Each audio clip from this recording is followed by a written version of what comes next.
આ વિડીયોમાં આપણે સમજીશું કે બજેટ કઈ રીતે પાસ થાય છે.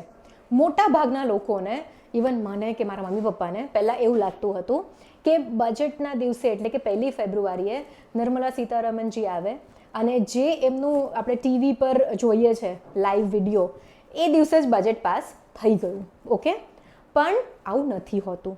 તો ચલો સમજીએ બજેટ કઈ રીતે પાસ થાય છે. 6 સ્ટેજ હોય છે બજેટને પાસ થવા માટે. સૌથી પહેલું સ્ટેજ 1 ફેબ્રુઆરી નિર્મલા સીતારમણજી આવીને આપણી સામે એન્યુઅલ ફાઇનાન્શિયલ સ્ટેટમેન્ટ મૂકશે, એટલે કે ગયા વર્ષની આખી ઇન્ફોર્મેશન, એના આગલા વર્ષના પાક્કા આંકડા અને આવતા વર્ષમાં આપણે શું કરીશું, એટલે કે 3 વર્ષના આંકડા આપણી સામે મૂકવામાં આવશે દરેક બજેટમાં.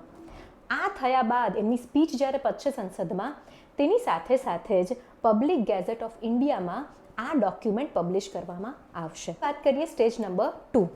એની અંદર જનરલ ડિસ્કશન થશે, એટલે કે ચર્ચા થશે લોકસભામાં અને રાજ્યસભામાં. બસ પછી જે છે સેશનને સસ્પેન્ડ કરી દેવામાં આવશે, થોડાક દિવસની રજાઓ. સ્ટેજ 3ની અંદર ડિપાર્ટમેન્ટલ સ્ટેન્ડિંગ કમિટીઝ એટલે કે ખાતાકીય સમિતિઓ જે છે એને પોતપોતાના સબ્જેક્ટ પ્રમાણે બજેટની વસ્તુઓ આપવામાં આવશે. હવે આ ડિપાર્ટમેન્ટલ કમિટીઝ જે છે એ ટેક્સ કેટલો હોવો જોઈએ, આટલો હોવો જોઈએ, ના હોવો જોઈએ, અનાધર થિંગ, કઈ વસ્તુમાં કેટલી ગ્રાન્ટ આપવાની છે આપણે, આ બધી જ વસ્તુઓ સ્ક્રુટિનાઇઝ કરશે. ત્યારબાદ ફરી સત્ર ભેગું થશે. આની અંદર વોટ ઓન ગ્રાન્ટ નામનું ચોથું સ્ટેજ આવશે, એટલે કે ભાઈ વોટ કરશે રિયલમાં લોકસભાની અંદર.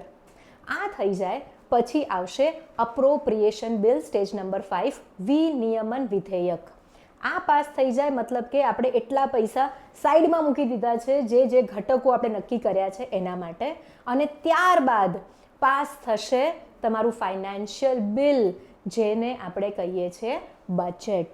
સો 6 સ્ટેજીસ છે ગાઈઝ. 1 ફેબ્રુઆરીએ બજેટ પાસ નથી થતું, નથી લાગુ પડતું, પણ આપણને કેટલો ટેક્સ હોવો જોઈએ, કેટલી રેવન્યુ છે, આ બધી જ વસ્તુઓનો એક અંદાજ મળે છે માત્ર 1 ફેબ્રુઆરીએ.